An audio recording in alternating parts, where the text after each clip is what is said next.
నా సాటి రైతు సోదరులందరికీ ఆత్మీయ నమస్తే. భూమిని తల్లిగా భావించే సంస్కృతిలో ఉన్న రైతులు మన భారతదేశంలోనే కనబడతారు.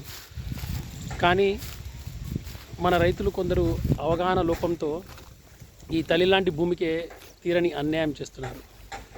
అది ఎలాగంటే పంటలు పండించుకున్న తర్వాత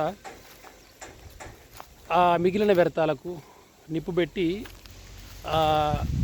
భూతల్లికి తీరని శోకం మిగులుస్తున్నారు. ఇది కేవలం అవగాహన లోపంతో మాత్రమే జరుగుతుంది అంటే అతిశయోక్తి కాదు. ఈ మధ్య చాలామంది రైతులకు ఈ భూమిలో పంట వ్యర్థాలను తగలబెట్టడం వల్ల జరిగే నష్టాల గురించి అవగాహన వచ్చింది, కానీ అది సరిపోదు. మనం పంట తీసుకున్న తర్వాత పంట వ్యర్థాలను కాల్చినప్పుడు జరిగే నష్టాల గురించి ప్రతి రైతుకు విధిగా అవగాహన కలిగితే తప్ప మనం ఈ సమస్య నుంచి బయటపడే మార్గం చాలా తక్కువ. ప్రతి పంట భూమి నుంచి శక్తిని మనం ఇచ్చే సేంద్రియ ఎరువులు, ఇతరత్ర ఎరువులు తీసుకొని ఏపుగా పెరిగి మనకు ఫలసాయాన్ని అందిస్తుంది. అది 20% పంట భాగాన్ని కోసుకొని మనం మిగతా దాన్ని ఎక్కువ మంది రైతులు కాలబెట్టే ప్రయత్నమే చేస్తారు. తద్వారా జరిగే నష్టాల గురించి అవగాహన చాలా తక్కువ. కాబట్టి ప్రాథమికంగా ఈ పంటను కాల్చినప్పుడు జరిగే నష్టాల గురించి తెలుసుకున్నప్పుడే రైతు వీటి నుంచి వెనక్కి రావచ్చు.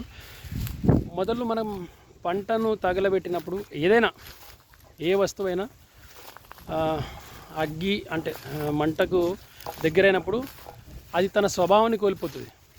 అది అంటే ఇప్పుడు భూమిలో నత్రజని, భాస్వరం, పొటాషియం లాంటి మూలకాలు ఉంటాయి. ఇది మనం పంట వ్యర్థాలను భూమిలో తగలబెట్టినప్పుడు ఈ పంటకు ఉపయోగపడే ఎరువులన్నీ నాశనమయ్యే ఛాన్సెస్ ఎక్కువ ఉంటాయి, లేదా రూపాంతరం చెందుతాయి, లేదా ఆవిరైపోతాయి. కాబట్టి పంటకు ఎటువంటి ఉపయోగం ఉండవు. పంటను తగలబెట్టినప్పుడు ముఖ్యంగా కాలుష్యం, వాతావరణ కాలుష్యం ఎక్కువవుతుంది, వాతావరణంలో కర్బనం ఎక్కువపోతుంది. మళ్ళీ పంటకు ఉపయోగపడే మిత్ర పురుగులు ఇవి అనేకం నాశనమై పంటకు చీడపీడల బెడద ఎక్కువవుతుంది. మళ్ళీ సేంద్రియ పదార్థం ఉంటుంది భూమిలో. ఈ పంటలు పండడానికి భూమిలో సేంద్రియ పదార్థం నాశనం అయిపోతుంది.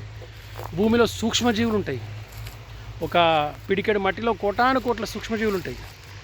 ఇది ప్రతి రైతు గుర్తే కదా. అవన్నీ మంట పెట్టడం వల్ల నాశనం అయిపోతాయి, మంట పెట్టడం వల్ల చనిపోతాయి. కాబట్టి అవి చనిపోతే పంటకు ఎటువంటి ఉపయోగం జరగదు. మళ్ళీ ఈ మంటతో పెట్టడం వల్ల చాలా ఇబ్బందులు. దాన్ని అది గాల్ప ఎక్కువై ఇతరుల దగ్గరికి, ఇతరుల పొలాలకు పోయి అక్కడ నాశనం చేసుడు, స్టార్టర్లు, మోటార్కి సంబంధించిన ఖరాబ్ చేసుడు, కరెంట్ లైన్లు ఖరాబ్ చేసుడు, ఇవన్నీ డిస్టర్బెన్స్లే. భూమి ఒక్క అంగుళం సారవంతం కావాలంటే ప్రాకృతికంగా దాదాపు 500 సంవత్సరాలు పడుతుంది. ఒక్క అంగుళం భూమి దాన్ని మనం కేవలం 5 నిమిషాల మంటతోని నాశనం చేసేయచ్చు, రసాయన ఎరువులతో నాశనం చేయొచ్చు. ఎన్ని సమస్యలే రైతుకి. కాబట్టి రైతులందరూ ఆలోచన చేసి మన పంట వ్యర్థాలను మన పంటలో కలిపే విధంగా ప్రయత్నాలు చేస్తేనే మంచిది. ఇప్పుడు పంట వ్యర్థాలను తీసుకుపోయి పశువులకు వేసి, పశువులు ఇచ్చే ఎరువును తీసుకొచ్చి పొలాలు వేయడానికి పోటీ పడతారు కొందరు రైతులు.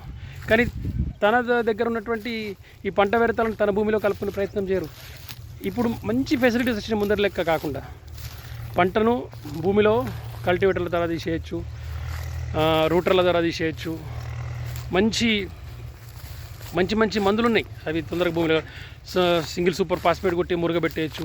మంచి ఫెసిలిటీ ఉన్నాయి. కాబట్టి ప్రతి రైతు వీటిని ఉపయోగించుకొని అయిన కాడికి పంట నుంచి లాభాలే పొందాలి తప్ప ఆర్థిక భారం రైతు ఎదగద్దు.